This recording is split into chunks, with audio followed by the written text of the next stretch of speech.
Dulu di DPR saya menyetujui anggaran. Sekarang di Badan Pemeriksa Keuangan saya memeriksa anggaran. Jadi bagi saya itu komplit sekali. Dan saya paham, karena proses postur APBN-nya saya paham, sehingga proses pemeriksaannya pun saya paham. Orang bilangnya saya masih Demokrat ya. Padahal kan saya sudah 6 tahun mundur dari Demokrat. Sejak 2014 saya sudah tidak Demokrat lagi. Tapi muka saya kan muka Demokrat. Nah, ya walaupun orang sudah walaupun saya bukan lagi anggota Demokrat, orang melihat wajah saya ini masih orang Demokrat. Kuncinya begini, uang itu jangan dikeluarkan saat belum waktunya keluar. Oh, uang jangan dikeluarkan. Ya, tapi kalau uang itu sudah waktunya keluar, jangan ditahan juga, keluarkan saja. Kalau pinternya mereka pinter. Orang Madura ini pintar makan ikan, tapi kalau pintar itu tidak disalurkan ke daerah yang benar, seperti Anda misalnya, kamu boleh pintar, tapi kalau kamu tidak di tempat suatu perusahaan yang benar, kepintaranmu akan hilang. Bahkan kamu menjadi orang pintar yang tidak ada gunanya. Ini berkutat dengan keuangan itu hanya pintar angka atau memang pedang uang juga, Pak? Ya tahu jumlah uang. Oh, tahu jumlah uang ya. Pengelolaan uangnya. Kan cash management, ya kan?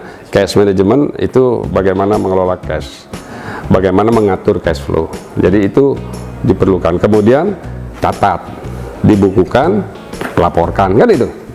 Nah, dengan pengalaman seupdate nih keuangan terus semua, kemudian ketika berikhtiar mendaftar BPK itu gimana itu Pak prosesnya dari sisi keluarga dan kemudian dari sisi kepercayaan diri bahwa mampu untuk melakukan pengawasan keuangan?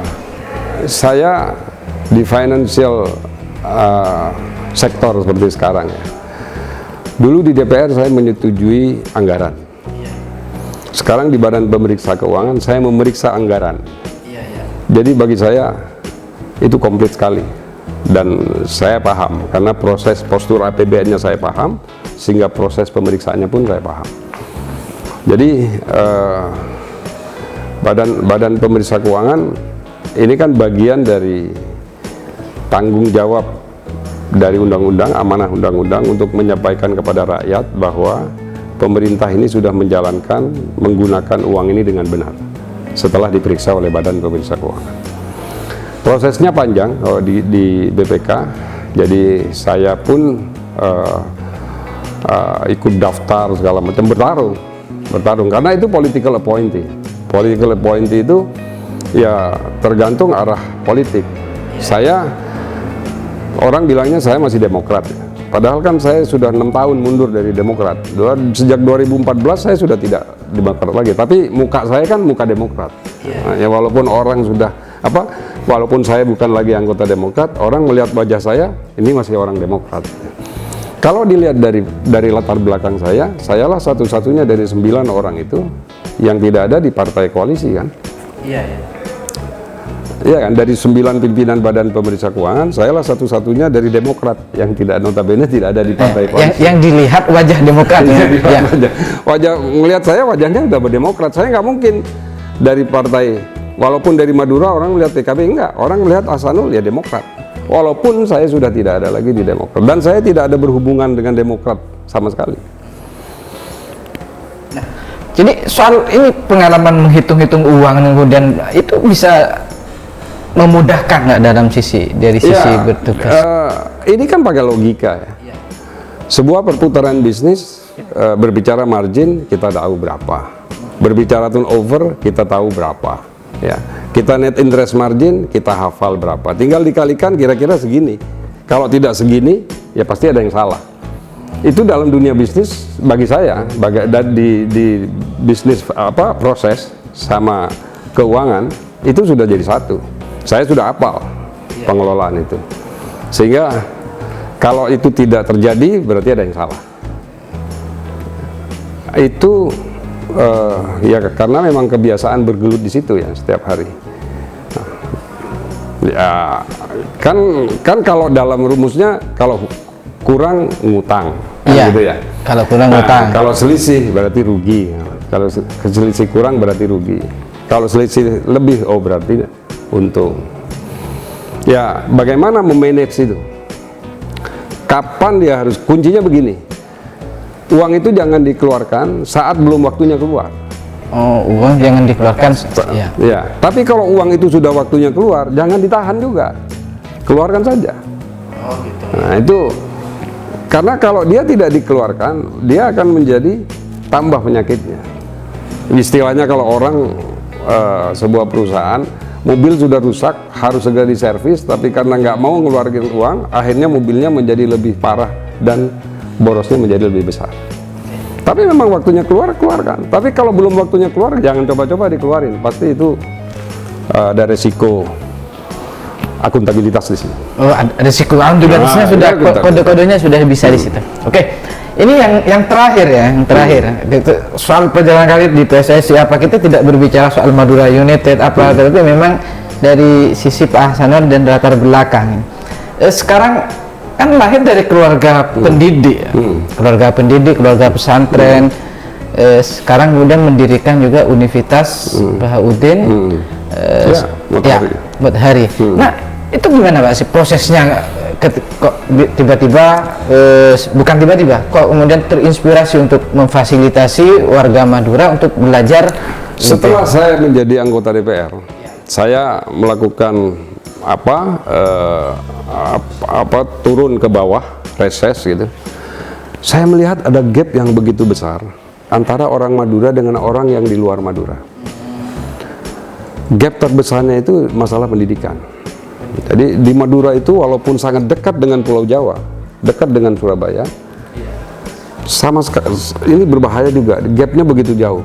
Jadi kalau orang Madura itu kalau lihat di sinetron, orang Madura itu kalau nggak jadi satpam, jadi pembantu, jadi suruh-suruh gitu. Nggak ada orang Madura itu ditaruh oleh para produser sinetron itu jadi bos gitu ya, ada berdasi, berjas gitu. Ini hanya masalah pendidikan. Bahkan ada lelucon-lelucon di Madura bahwa orang Madura itu tertinggal, ya kan? Orang Madura itu kasar. Padahal Menteri Pendidikan dulu pernah dari Madura. Dari Madura. Nah, di situ saya merasa bahwa ini satu-satunya jalan harus memperbaiki kualitas pendidikan. Tidak hanya membuat satu lembaga pendidikan, tapi lembaga pendidikan yang berkualitas. Sehingga orang-orang yang bisa bersaing di situ, dia duduk sejajar dengan lawan-lawannya di kompetitornya lah di Pulau Jawa. Kalau sekarang orang Madura itu udah minder lebih. Kalau masih mungkin dari 10 tahun yang lalu, minder. Kalau ketemu dengan di Pulau Jawa, orang-orang saingannya di Pulau Jawa, dia sudah kalah 1-0 lah kira-kira. Iya, coba gitu ya. Tinggal 45 menit. Sementara dia harus nyamain satu-satu. Nah, ini pendidikan yang penting. Makanya ada theory of knowledge ya, yang harus dijajarkan oleh di Madura tentang bagaimana menerima perbedaan. Kalau pinternya mereka pinter. Orang Madura ini pintar, makan ikan. Tapi kalau pintar itu tidak disalurkan ke daerah yang benar, seperti Anda misalnya, kamu boleh pintar. Tapi kalau kamu tidak di tempat suatu perusahaan yang benar, kepintaranmu akan hilang. Bahkan kamu menjadi orang pintar yang tidak ada gunanya.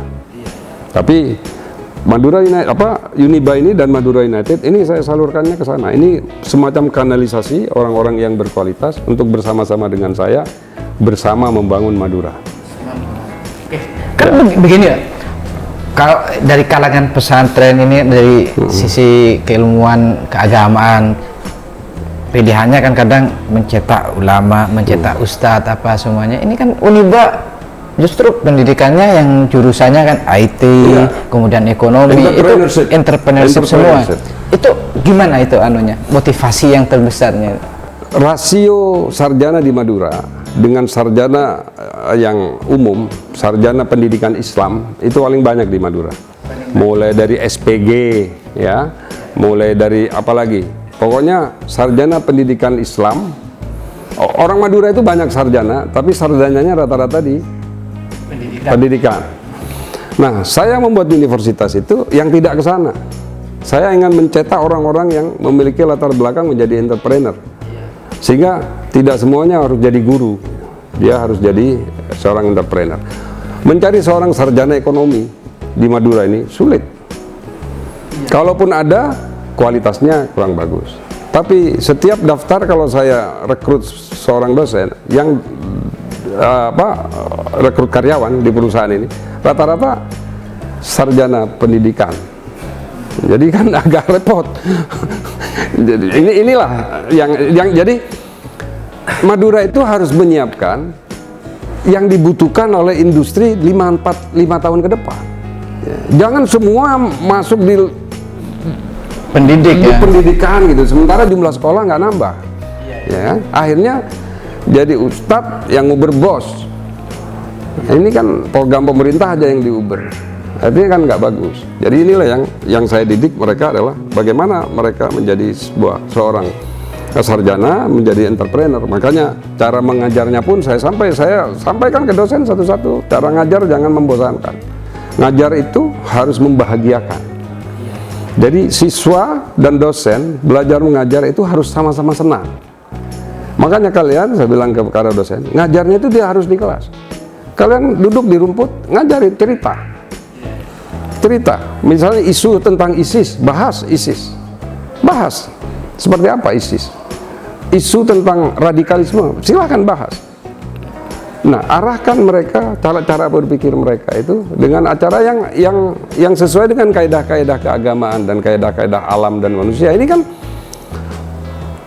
kita diciptakan kan untuk alam, kita diciptakan untuk manusia.